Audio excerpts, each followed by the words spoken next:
Pagsaluhan natin ang banal na misa ay pagpapahalaga sa ating matumiyas na pag-ibig ng Diyos sa kanyang pagkalinga upang ang Kapaskuhang ito'y tunay na magpapala para sa ating kaligtasan. Simulan natin ang pagdiriwang sa ngalan ng Ama at ng Anak at ng Espiritu Santo. Amen. Ang pagpapala ng ating Panginoong Hesukristo, ang pag-ibig ng Diyos Ama at ang pakipagkaisa ng Espiritu Santo ay sumainyong lahat. At sumayo rin. Kapistahan ni San Juan ang ating bibigyan ng daan ngayon sa ating pagdiriwang, maitanghal natin ang kabutihang pagpapala ng Diyos para sa ating kapakanan upang mapasa atin nawa ang pagtahak sa matuwid nating pamumuhay punong-puno ng pag-asa. Kaya upang tayo'y maging marapat na gumanap sa pagdiriwang na ito'y aminin natin ang ating mga pagkukulang, humingi tayo sa Diyos ng kanyang awa at patawad. Inaamin ko sa makapangyarihang Diyos at sa inyo mga kapatid na luba akong nagkasala sa isip, sa salita at sa gawa at sa aking pagkukulang. Kaya isinasamo ko sa mahal na Birheng Maria, sa lahat ng mga anghel at mga banal, at sa inyo mga kapatid na ako'y panalangin sa Panginoong ating Diyos. Kaawan tayo ng makapangyarihang Diyos, patawarin tayo sa ating mga kasalanan at patnubayan tayo sa Diyos amang makapangyarihan sa lahat. Panginoong Hesukristo, bugtong na anak, Panginoong Diyos, Kordero ng Diyos, anak ng Ama, ikaw na nag-alis ng mga kasalanan ng sanlibutan, maawa ka sa amin.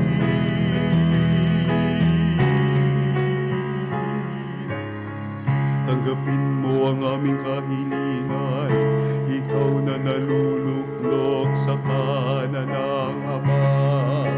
Maawa ka sa amin, sapagkat ikaw lamang ang banal, ikaw lamang ang Panginoon, ikaw lamang, O Hesukristo, kasama ng Espiritu Santo sa kalwalhatian ng Diyos Ama. Amen. manalangin tayo. Ama naming makapangyarihan, sa pamagitan ni Apostol San Juan, ay siniwalat mo sa amin na yung salitang dati ay lihim. Ipagkaloob mong ang kanyang ipinaabot sa aming pandinig ay mapakinabangan namin na may pagkaunawa at kaukulang pag-iisip sa pamamagitan ni Jesucristo, kasama ng Espiritu Santo, magpasawalang hanggan. Amen. Ang simula ng unang sulat ni Apostol San Juan. Mga pinakamamahal, sumusulat kami sa inyo tungkol sa Kanya na sa simula pa'y Siya na, ang salita na nagbibigay buhay. Narinig namin Siya at nakita, napagmasdan at nahipo ng aming mga kamay. Nahayag ang buhay, nakita namin Siya at pinatotohanan sa inyo. At ipinangangaral namin sa inyo ang buhay na walang hanggan na kasama ng Ama at nahayag sa amin.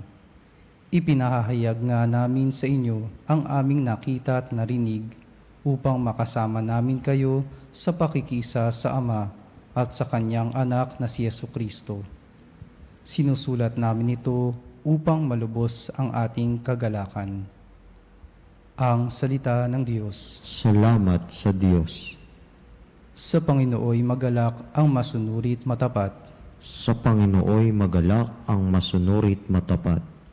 Ang poon ay maghahari, magalak ang kalupaan. Lahat kayong mga pulo ay magsaya at magdiwang.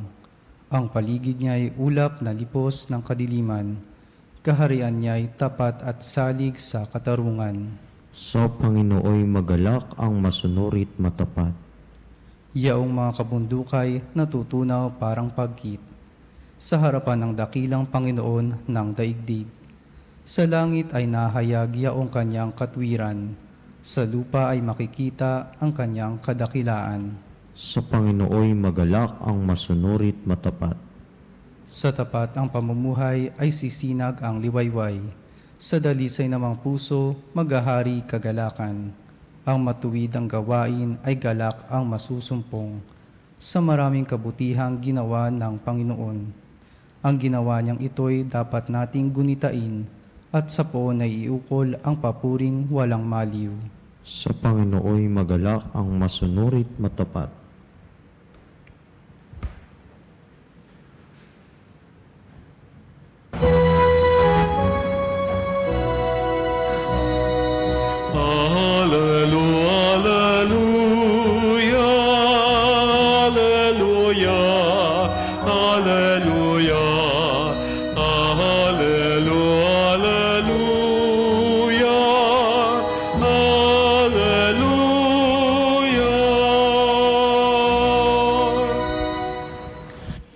Sumainyo ang Panginoon At sumayo rin ang pagpapahayag sa mabuting balita ayon kay San Juan. papuri sa iyo, Panginoon. Madilim-dilim pa ng araw ng linggo, patakbong pumunta si Maria Magdalena kay Simon Pedro at sa alagad na mahal ni Jesus at sinabi sa kanila, "Kinuha sa libingan ng Panginoon at hindi namin alam kung saan dinala." Kaya't si Pedro at ang nasabing alagad ay nagpunta sa libingan.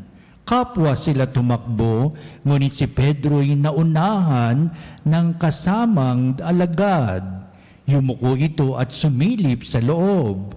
Nakita niyang nakalagay ang mga kayong lino, ngunit hindi siya pumasok. Kasunod niyang dumating si Simon Pedro at tuloy-tuloy itong pumasok sa libingan. Nakita niya mga kayong lino at ang panyong ibinalot sa ulo. Hindi ito kasama ng mga kayong lino, kundi hiwalay na nakatiklop sa isang tabi. Pumasok din ng lagad na naunang dumating. Nakita niya ito at siya'y naniwala. Ang mabuting balita ng ating kaligtasan. Pinupuri ka namin, Panginoong Hesukristo. Maligayang Pasko po sa inyong lahat. Itong aking pong pagbati. Ngayon tayo natitipon sa pagdiriwang ng banal na misa sa kapistahan ni San Juan, isang apostol at manunulat ng mabuting balita. Upang ngayon na itampok natin sa pahayag ng mabuting balita ang tungkol sa managanap na pangyayari sa krus ng ating pong Panginoong si Jesucristo sa pagnilay-nilay na si Jesucristo nga'y muling nabuhay. Hindi natin maiaalis sapagkat ang krus na ito dito ipinahayag ng mga alagad sa kanilang mga narinig sa mga tao sa bundok ng Golgota, lalong-lalo na San Juan. Siya ang naroon sa paanan ng krus ng ating pong Panginoon Jesucristo kasama si Maria Magdalena at syempre naroon po si Maria. Sa pagkalipas ng pagkamatay ng ating Panginoon Jesucristo at isa-isa nang umaalis ang mga tao sa bundok ng Golgota, kanilang narinig ang mga sigawan ng mga tao at mga pahayag ng mga tao upang sabihin, "Bakit ninyo ipinako sa krus si Kristo? Why did you let Him die upon the cross?" At iba pa, mga talagang mga sabihin natin tagasunod ng ating Panginoon Jesucristo. Ito ang kanilang mga dinadagukan na sa kanilang mga dibdib at talagang awang-awa sila, lungkot na lungkot sila. "Why did you let this great man hang upon the cross?" Isa sa mga ipinapahayag ng mga tao doon.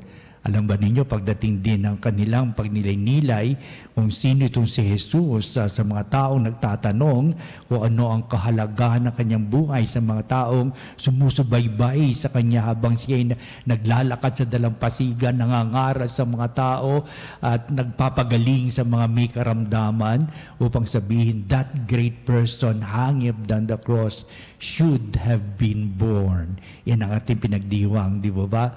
Mula sa krus, naroon at kanyang ipinapahayag, tunay ngang si Jesus ay isinilang upang ang daigdig ay magbigyang halaga at pagpapala sapagkat God enters into the humanity of the world. Di ba? Kaya napakalaga itong ating pagtunghay sa krus. Babalikan, that person, that great person who died upon the cross should have been born. He is born of the Blessed Virgin Mary. The Father is Saint Joseph, and many other things that you can really relate on the birth of our Lord Jesus Christ. Kaya mula sa kanyang pagsilang ay fast forward tayo sapagkat ang ating mabuting balita ay may kinalaman sa pagpapakasakit, kamatayan at siyempre sa kanilang pagnilinilay, tunay ngang si Jesus na nabayubay sa krus, namatay sa krus, siya nga'y muling nabuhay. And this is what the gospel narrates to us. Umaga-umaga pa lamang, pumunta na si Maria Magdalena sa libingan para pabanguhan, marahil o ayusin o kaya'y dumalaw sa ating Panginoon Jesucristo. Aba, malapit ang puso't kalooban ni Maria Magdalena nung siya napatawad sa kanyang napakalaking mga pagkakasala. Narinig niya sa ating Panginoon Jesucristo ang mga pahayag, ang aral na ibinigay niya kay Maria Magdalena, from this time on, never sin again. Huwag ka nang magkasala, Maria, di ba? Kaya ito hindi maiali sa puso't isipan ni Maria at mula noon, naging tagasunod na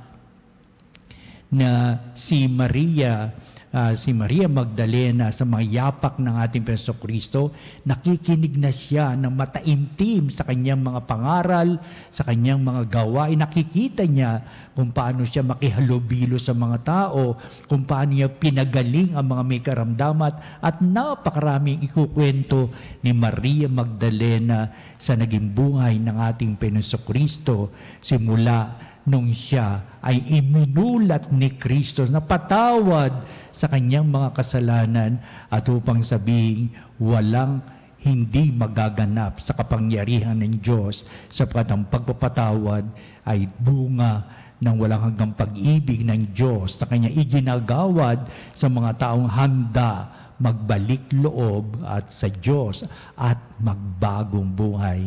Ito naman talaga ang pinahayag ni Kristo na siya nabubuhay pa for the repentance and forgiveness. At itong napakagandang panukala ni Kristo, dala-dala niya hanggang sa kanyang pagkabayubay sa krus. At dala-dala pa natin hanggang ngayon ang ganitong mensahe upang sabihin, tunay ngang Jesus na muling nabuhay, hindi maiaalis ang mga panukala niya sa buhay na ito. Hindi maaalis ang lahat ng kanyang mga itinuro, ang kanyang mga salita at mga salita at gawa ng ating Panginoon Kristo na siya nabubuhay pa. Kaya dala-dala ng mga alagad, unti-unti niyang iminumulat ang iba pang mga alagad upang ipahayag, upang muli nilang isipin o kaya muli nilang tunghayan ang kahulugan na sinabi ng ating Panginoon Kristo, make disciples of all men, baptizing them in the name of the Father and of the Son and of the Holy Spirit. Ito na ngayon ang ating eksena ng ating mabuting balita. Aba, yung dalawa, si Pedro at si Juan, nagmamadali pumunta sa libingan just to check out kung ano yung mga balita na ibinigay sa kanila ni Maria Magdalena. Iba naman natatakot, talagang nagkukubli, baka sila'y usigin ng mga sundalo ng Imperyo Romano at sapagkat makikitang silang kasamahan ng ating Panginoon Kristo. Pero hindi na nagdalawang isip pa itong dalawang tao na ito, si Pedro at saka si Juan, na pinagdiriwang natin ang kanyang kapistahan ngayon. Nagmamadali silang pumunta sa libingan ng ating Jesucristo. Siyempre, batang-bata pa si Juan, di ba? Matanda na si Pedro, kaya nauna na si Juan. At talagang sumusunod naman para napipicture out ko kung paano paghahabulan ng dalawang ito sa kanilang pagnanais na makita si Kristo, sapagkat naalala nila na sinabi ni Kristo na siya'y muling mabubuhay. There are many predictions of the death of our Lord Jesus Christ na ikinalungkot ng mga lagad. Pero sinasabi ni Kristo, after 3 days, ako'y muling mabubuhay. Hindi nila alam kung ibig sabihin ito muli siya mabubuhay. Hindi nila alam kung ano yung pangitain ba ito o kaya ay natatangi o what, talagang sila'y nalilito, hindi nila alam kung ano gagawin. Kaya nung mabalitaan niyang muli na buhay si Jesus, sabi ni Maria Magdalena, just to prove it, if it is true, makita nila ang muling pagkabuhay ng ating Jesucristo. Mulit-muli, the reflection of the death of Jesus Christ upon the cross, upang sabihin si Kristo, after 3 days, muling mabubuhay. To see is to believe, sabi ni Tomas. Kaya, dalawang ito'y nakatunghay sa empty tomb, ika nga. Unang pumasok, si Pedro, wala siyang nakitang body of Christ.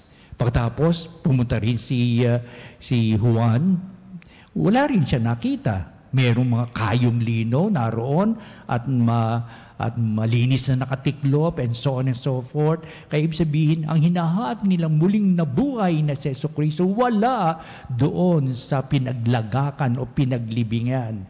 Pero sa huling bahagi natin mabuting balita, upang maniwala sila sa muling pagkabuhay ni Kristo. Not because of the empty tomb. This is not a way to prove it. Marami nagsasabi, kasi wala si Kristo doon sa kanyang pinaglibingan. Kaya muli nga nabuhay.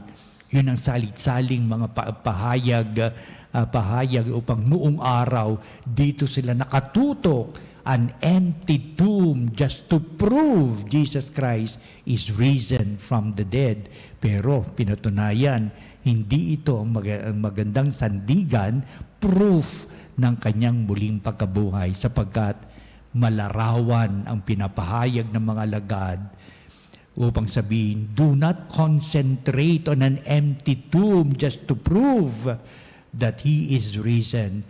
Iniisa-isa ngayon ng mga lagad, binabanghay isa-isa ang mga bagay for building up that kind of belief that an empty tomb is a misnomer, but to prove what it is, it means for them that Jesus Christ is risen. Una, ang dakilang pagmamahal ng Diyos ay nabigay halaga upang maging tama na siya'y muling nabuhay. Kalooban ng Ama. Kaya ibig sabihin, kalooban ng Ama ang lahat na managanap at pangyayari, at upang masaksihan ito ng mga tao, upang ang mga tao ay kumilala sa Diyos na ipinapakilalan ng ating Panginoon Kristo hanggang sa kanyang kamatayan. Ikalawa, ang salita at gawa ni Kristo ang siyang pangunahin niya yung binibigyan ng kanilang buhay bilang alituntunin o bilang programa sa kanilang buhay, na palagi lang binibigyang halaga sino si Jesus sa sambayan ng kanyang kinabibilangan, even to the extent sino si Jesus sa aking sariling pananampalataya o sarili kong paniniwala. Ikatatlo, upang maipahayag na si Jesucristo magpakailanman mabubuhay sa puso't isipan ng mga taong nananampalataya. Upang sabihin, ng pananampalataya nagsisilbing batayan upang maniwala sa lahat ng mga nagawa ni Kristo, sa lahat ng kanyang mga salita at gawa, sa nilalayon ng kanyang buhay para sa mga tao, sa kanyang pagtaas ng pagkarangalan ng mga tao sa buhay na ito. Pwede nating sabihin din na sa muling pagkabuhay ni Kristo, nabago ang takbo ng buhay ng mundo simula sa bundok ng Golgota, sapagkat ang umalingaw-ngaw noong paliwanag at pagi ng mga tao, He is a great man. Why did you let him die upon the cross? And this person should have been born. At mula doon sa kanyang muling pagkabuhay, na ipahayag ang mga bagay na ito. Kaya sa kabuuan ng ating mabuting balita, ipinapahayag itong mga bagay na sa pamamagitan ng Diyos sa kanyang kapangyarihan, muli niyang mabubuhay si Jesus. Bakit ang hindi? Walang hindi magaganap sa kapangyarihan ng Diyos. Manalig sa Diyos at pagkakaroon ka ng isang maliwanag na kaisipan upang may pagtanggap ang muling pagkabuhay ni Kristo para sa kapakanan ng mga nananampalataya, para sa kapakanan ng mga naniniwala in great support. Yes, the great man who died, and yet He left to us the very best way of how to live a good life. Kaya, kabuuan, manampalataya tayo sa muling pagkabuhay ni Kristo sa maraming pagpapalang ipinagkakalopa ng Diyos. Heto tayo na sa banal na misa upang dumulog sa lahat ng bagay nito upang ang pananampalataya matibay ay pagbigay halaga pa rin sa lalong maraming dakilang bagay na mangyayari sa atin sa pagsunod natin sa kalooban ng Ama ngayon at magpa sa walang hanggan. Amen.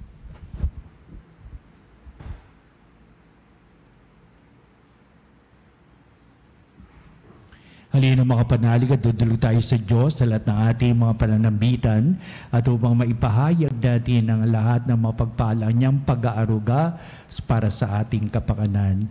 Ang itutugon natin sa bawat panalangin. Panginoon, dinggin mo ang aming panalangin. Panginoon, dinggin mo ang aming panalangin. Ang simbahan naway maging masigasig sa kanyang apostolikong misyon na ipinagkatiwala sa kanya ni Kristo. Manalangin tayo sa Panginoon. Panginoon, dinggin mo ang aming panalangin. Tayo naway magsikap isunod ang ating kalooban sa kalooban ni Kristo. Manalangin tayo sa Panginoon. Panginoon, dinggin mo ang aming panalangin. Tulad ni Apostol San Juan, tayo naway magkaroon ng malalim na pagkakilala kay Jesus sa pamamagitan ng pag-aaral sa mga katotohanan ng ating pananampalataya. Manalangin tayo sa Panginoon. Panginoon, dinggin mo ang aming panalangin. Tayo naway magkaroon ng lakas ng loob na sumunod kay Kristo sa krus at sa libingang walang laman. Manalangin tayo sa Panginoon. Panginoon, dinggin mo ang aming panalangin. Tayo naway makibahagi sa maamong pagmamahal ni San Juan kay Maria na ating ina. Manalangin tayo sa Panginoon. Panginoon, dinggin mo ang aming panalangin. Manalangin din tayo sa lahat ng ating mga sariling kahilingan.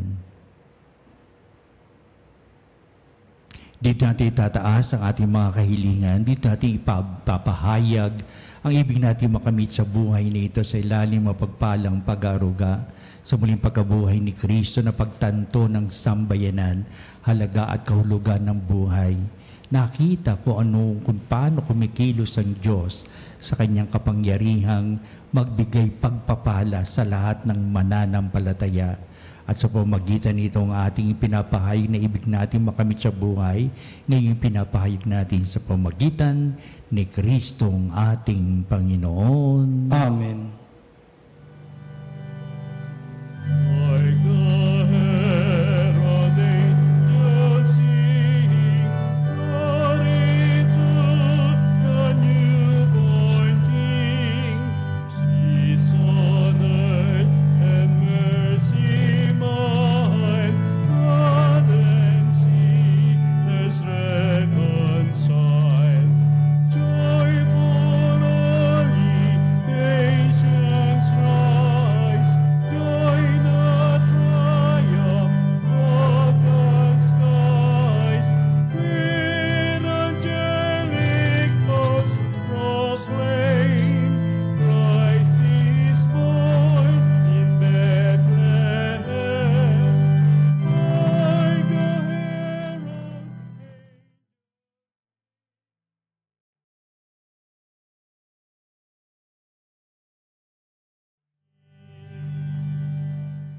Manalangin kayo mga kapatid, upang itong ating paghahain ay maging kalugod-lugod sa Diyos amang makapangyarihan. Tanggapin nawa ng Panginoon itong paghahain sa iyong mga kamay, sa kapurihan niya at karangalan sa ating kapakinabangan at sa buong sambayanan niyang banal. Ama naming lumikha, gawin mong banal ang aming mga alay at ipagkaloob mong sa pagdiriwang namin ng huling hapunan, ang lihim na iyong salitang walang hanggan ay aming mapagsaluhan bilang iyong pahayag na idinulot kay San Juan sa pamamagitan ni Jesucristo kasama ng Espiritu Santo magpasawalang hanggan. Amen. Sumainyo ang Panginoon. At sumayo rin. Itaas sa Diyos sa inyong puso at diwa. Itinaas na namin sa Panginoon. Pasalamatan natin ang Panginoong ating Diyos. Marapat na siya ay pasalamatan. Ama naming makapangyarihan, tuning ang marapat na ikaw ay aming pasalamatan sa pamamagitan ni Jesucristo na aming Panginoon. Tinatag niya ang iyong sambayanan at ang mga apostol ay salig at katuwang sa pagpapanatili ng iyong pagmamahal na di magwawakas kahit kailan. Kaming sambayanan mo dito sa daigdig ay katibayan ng pamumuhay sa langit. Kaming narito ang tagapagpahiwatig, ang pagkakaisa ng tanan sa iyong pag-ibig. Kaya kaisa ng mga anghel, nagsisiawit ng papuri sa iyo walang humpay sa kalangitan, kami nagbubunyi sa iyong kadakilaan.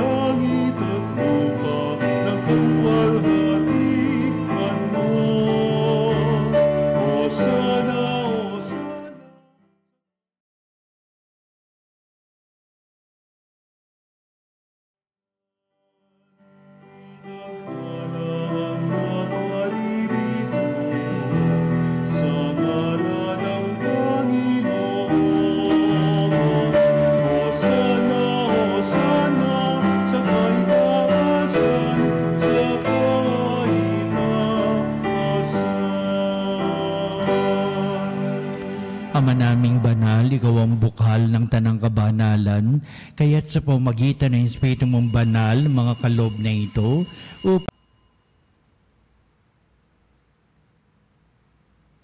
ipagbunyi natin ang misteryo ng pananampalataya. Sa krus mo't magkabuhay, kami natubos mong tunay. O Jesus, aming mahal, iligtas mo kaming tanan, ngayon at magpakailanman. Ama, ginagawa namin ngayon ang pag-alaala sa pagkamatay at muling pagkabuhay niyo, anak. Kaya tiniali namin sa iyo ang tinapay bibigay buhay at ang kalis na nakakaloob ng kaligtasan. Kami nagpapasalamat dahil kami minarapat na tumayo sa harap mo para maglingkod sa iyo. Sinasamo namin kami magsalo-salo sa katawan, dugo ni Kristo ay mabuklod sa pagkakaisa sa pamamagitan ng Espiritu Santo. Ang malingapi mong simbahang laganap sa buong daigdig, puspusin mo kami sa pag-ibig. Kaysa ni Francis na aming Santo Papa, si Elias na aming obispo at ng Tanang Kaparian. Lalahanin mo rin ang aming mga kapatid na nahimlay na may pag-asang sila'y muling mabubuhay, gayon din ang lahat ng mga pumanaw. Kaawaan mo sila at patuloyin sa iyong kaliwanagan. Kaawan mo at pagindapatin kaming lahat na makasalo sa iyong buhay na walang wakas, kaysa na mahal na Birheng Maria na ina ng Diyos, San Jose na kanya dakilang kabiyak ng puso, at ang lahat ng mga apostol, si San Juan, at lahat ng mga banal na namuhay dito sa daigdig ng kalugod-lugod sa iyo. maipagdiwang nawa namin ang pagpupuri sa ikararangal mo sa pamamagitan ng iyong anak na aming Panginoong Hesukristo. Sa pamamagitan ni Kristo, kasama niya at sa Kanya, o Diyos Amang makapangyarihan, ikaw pinupuri at ipinagdarangal kaisa ng Espiritu Santo magpa sa walang hanggan.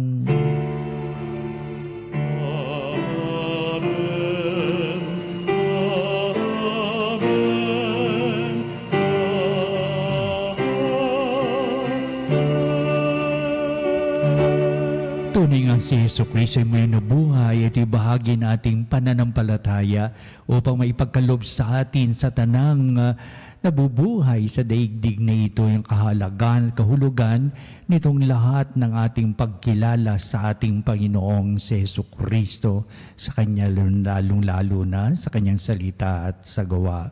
Halina at ating ngayong awitin ang Ama namin.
Sa lahat ng masama, pagkaloob na kapepen araw-araw, iligtas sa kasalanan at ilayo sa lahat ng kapamakan. Samantalang aming pinanabikan ng dakilang araw ng pagpapahayag ng tagapagligtas naming si Jesucristo. Sapagkat iyong kaharian at ang kapangyarihan at ang kapurihan, magpakailanman. Amen. Jesucristo, sinabi mo sa iyong mga apostol, kapayapaan ang iniiwan ko sa inyo, ang aking kapayapaan ang ibinibigay ko sa inyo. Tunghayan mo ang aming pananampalataya at huwag ang aming mga pagkakasala. Pagkalooban mo kami na kapayapaan at pagkakaisa ayon sa iyong kalooban, kasama ng Espiritu Santo, magpa sa walang hanggan. Amen. Ang kapayapaan ng Panginoon ay laging sumainyo. At sumayo rin. Magbatian tayo at magbigay ng kapayapaan sa isa't isa. Peace be with you. Peace be with you.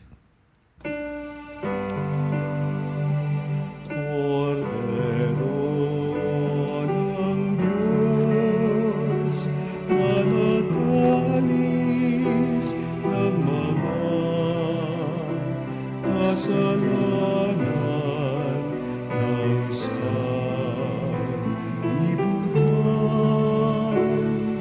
maawa ka sa amin, Kordero.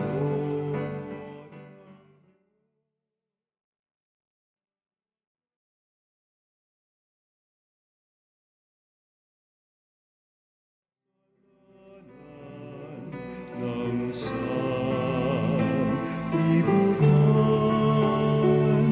Maawa ka sa amin. Kordero ng Diyos na nag-aalis ng mga kasalanan ng sanlibutan, ipagkaloob mo sa amin ang kapayapaan.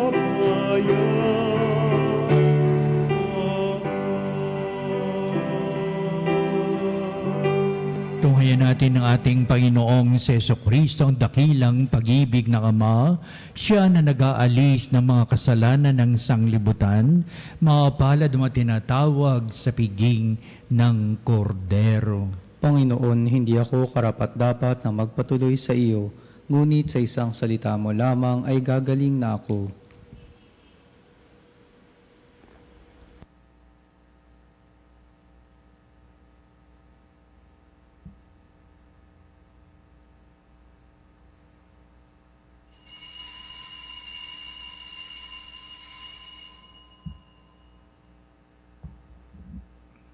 Mga kapanalig, ating dasalin ang komunyong espiritual.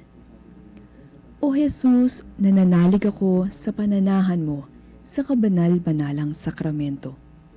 Minamahal kita higit sa lahat at hangad ka ng aking kaluluwa.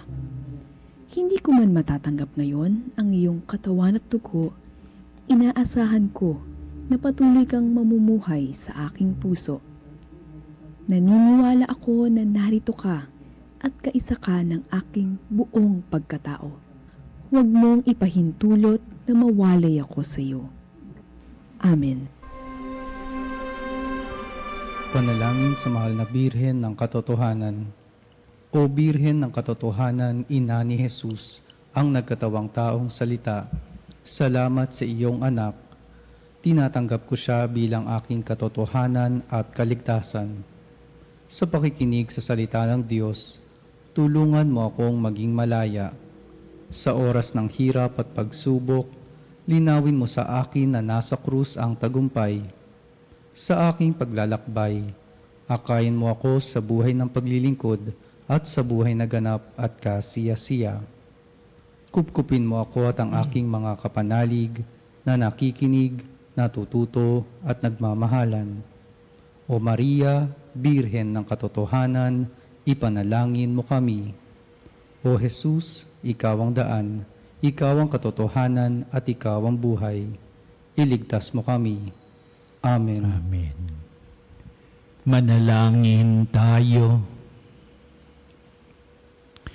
Ama naming mapagmahal, ipagkaloob mo ang iyong salitang nagkatawang tao na ipinangaral ni Apostol San Juan ay mamalaging nananahan sa amin pakundangan sa banal na pakikinabang na ipinagdiriwang ng paghahain sa pamamagitan ni Jesucristo kasama ng Espiritu Santo magpa sa walang hanggan. Amen. Sumainyo ang Panginoon At sumayo rin. at pagpalain kayo ng makapangyarihang Diyos Ama at Anak at Espiritu Santo. Amen. Humayo kayo, taglay ang matatag na pananampalataya. Salamat sa Diyos. Susunod po natin na pagtatangha sa kabanal na sakramento sa altar, sa ating pong pagtatanod at sa ating pong panalangin. Ipapahayag po natin sa buhay pananampalataya ang ating mga kahilingan at sa banal na sakramentong tinanggap, pagpapalaman din nakakamit natin sa tuwina.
kapanali bilay sambayang tinawag ng Ama kay Jesucristo na pinagbuklod sa iisang katawan, tayo'y manikluhod at sumamba sa Panginoong Jesucristo sa kababanalang sakramento sa altar. Sa sandaling ito ng pagpupuri at pagsamba sa banal na sakramento, alalahanin natin ang ating mga kapanalig na kasama natin ngayong nakikinig at nakasubaybay sa ating himpilan. Higit sa lahat, ang ating mga may sakit at mga nakaratay sa banig na karamdaman, ang mga nasa paggamutan at kanilang tahanan, at ang lahat na tanging sa Diyos lamang umaasa ng kagalingan. Gayon din, panalangin natin ang mga nanghihinaan sa kanilang pananampalataya, ang mga nakararanas na matinding kalungkutan, takot at pangamba, ang mga nawawalan ng pag-asa at lakas ng kalooban. O Diyos, halina at kami tulungan. O Panginoon, magmadali ka sa iyong pagdamay. Papuri sa Ama at sa Anak at sa Espiritu Santo. Kapara noong una, ngayon at magpasawalang hanggan. Amen. Purihin ang makapangyarihang Ama na nagsugo sa kanyang bugtong na anak upang tayo'y maipagkasundo sa Kanya. Pinupuri ka namin ngayon at kailanman. Purihin ang Panginoong Jesucristo, ang Kordero ng Diyos, na nag-alay ng kanyang katawan at dugo bilang pagtubos sa sala ng tanan. Pinupuri ka namin ngayon at kailanman. Purihin ang banal na Espiritu, ang Panginoong nagpapabanal, na pumupuspos at nagbibigay kagalingan sa lahat. Pinupuri ka namin ngayon at kailanman.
Kapangyarihang Diyos na walang hanggan, Ikaw ang aming Panginoon at butihing Ama, sa iyong pagpapala ipinagkaloob mo ang lakas sa aming tungayan mo po ng may kagandahang kalooban ang iyong mga lingkod na may sakit at karamdaman, ang mga nababalisa at nawawalan ng pag-asa, ang mga natatakot at nalulumbay at na may matitinding suliraning taglay at pinagdara ng hirap sa buhay, ang mga nasa bingit ng kamatayan.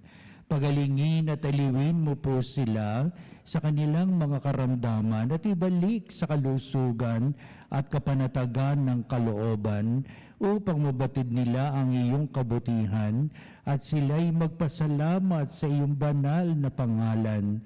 Hiniling namin ito sa pamamagitan ni Kristong ating Panginoon. Amen. Panginoon Panginoon, nagsusumamo kaming dalawi ng tahanang ito at alisin mula rito ang mapanirang kapangyarihan ng kaaway. Mananawa rito ang iyong mga anghel at banal upang panatilihin kami sa kapayapaan at sumaamin nawang lagi ang iyong pagpapala. Hiniling namin ito sa pamamagitan ni Kristong ating Panginoon. Amen. Gawaran nawa tayo ng makapangyarihang Diyos ng kapanatagan ng kalooban at mapayapang buhay. Amen.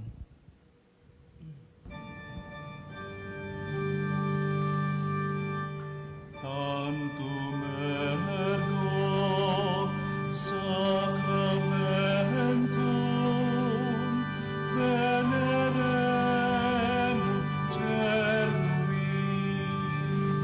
et antiquum documentum novo cedat vitui prestet fides supplementum sensum defectui genitori genitoque lauset jubilatio salus honor virtus coque siret benedictio procidenti abut noce comparsit laudatio.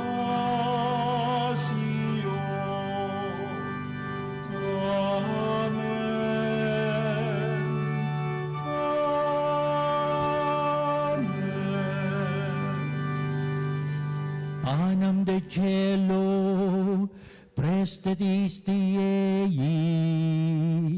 Omne delectamentum in se habente. Oremus. Deus, qui nobis sub sacramento mirabili, passiones tuae memoriam reliquisti, tribue quesimus, et nos corporis et sanguinis, tui sacra mysteria venerari, ut redemptiones tuae fructum in nobis iuditor sensiamus, qui vives et reinas in saecula saeculorum. Amen.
Ang banal na pagpupuri.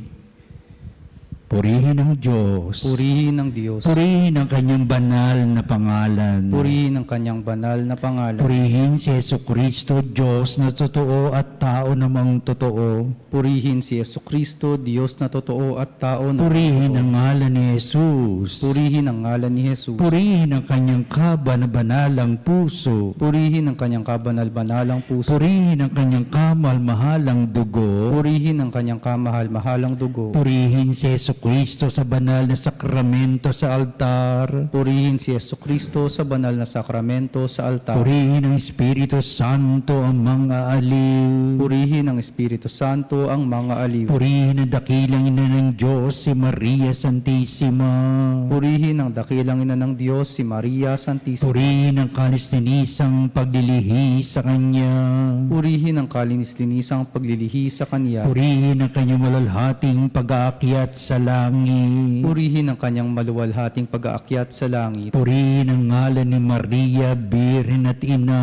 Purihin ang ngalan ni Maria, Birhen at Ina. Purihin si San Jose, ang kanyang kalis-linisang esposo. Purihin si San Jose, ang kanyang kalinis-linisang esposo. Purihin ang Diyos sa kanyang mga anghel at mga santo. Purihin ang Diyos sa kanyang mga anghel at mga santo.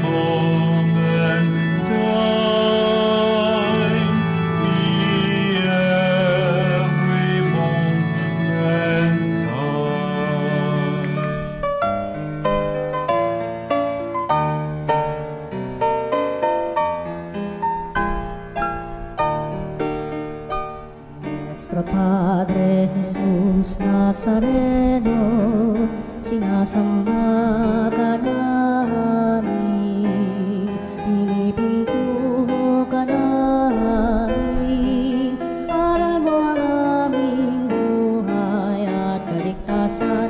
Nuestro Padre Jesus Nazareno, iligtas mo kami sa kamatayan, ang krus mong pinamatayan ay sagisag ng aming kaligtasan. Nuestro Padre Jesus Nazareno, dinarangal ka namin. Nuestro Padre Jesus Nazareno, inulwalhati ka namin. Nuestro Padre Jesus Nazareno, inarangal ka namin. Nuestro Padre Jesus Nazareno,